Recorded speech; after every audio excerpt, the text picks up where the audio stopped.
नमस्कार मंडळी, सकाळची वेळ आहे आणि आम्ही निघालो आहोत गोशाळेमध्ये जायला। आज आधीला सुट्टी होती तर म्हटलं आपण सकाळी गोशाळेत जाऊन येऊया।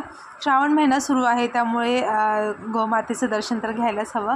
बाहेर इथे कबूतर पण असतात आणि ही आहे गोशाळा। पहा, इथे भरपूर साऱ्या गायी आहेत आणि आमच्या जवळच आहे एक शिव मंदिर आहे, त्याच्या बाजूला गोशाळा आहे। तर बऱ्याचदा आम्ही काय तिथी वगैरे असतील तेव्हा इथे जातो। इथे बाजरीच्या भाकरी करून आणल्या होत्या एक जणाने आणि ते म्हणते सगळ्यांना यातल्याच घेऊन गायींना चारा वगैरे, तर आम्ही त्यातल्याच घेतल्या होत्या आणि बाकी गवत वगैरे जे असतं ना ते पण होतं, तर तेही गायीला खाऊ घातलं।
आता आम्ही आलो आहोत घरी आणि भाजीची तयारी मी करते। तर फ्लावरची सुकी भाजी करायचं ठरवलं आहे मी आणि एखादा बटाटा त्याच्यात घालेन। जसं मी तुम्हाला आधी पण सांगितलं की कुठलीही भाजी असेल तर एखादा बटाटा मी त्याच्यात घालतेच।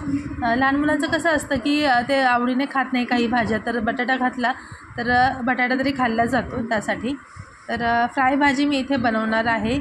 फ्लावरच्या भाजीमध्ये भरपूर कांदा घातला ना तर भाजी चांगली होते, ही एक टिप लक्षात ठेवा। फ्रेंड्स, इथे माझी भाजीची तयारी करून झालेली आहे। फ्लावर घेतलेला आहे धुवून स्वच्छ, बटाटा पण, हिरवी मिरची घेतलेली आहे, लाल मिरची पावडर पण मी याला टाकणार, पण एक कलर छान दिसावा त्यासाठी मी हिरवी मिरची घेतलेली आहे, टोमॅटो, कोथिंबीर, लसूण आणि अद्रकची थोडंसं ठेचून घेतलेलं आहे, लसूण खुडून घेतलेला आहे मी, आणि इथे आहे कांदा।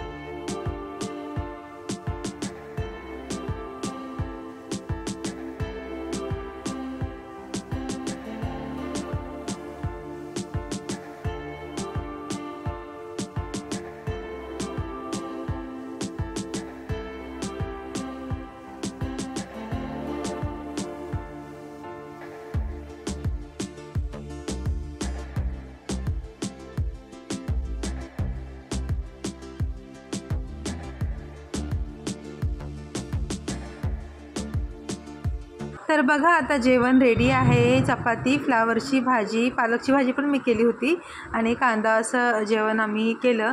तर चला, आजचा ब्लॉग इथेच एंड करते। उद्या पुन्हा भेटूया पुढच्या व्हिडिओमध्ये। तोपर्यंत बाय बाय।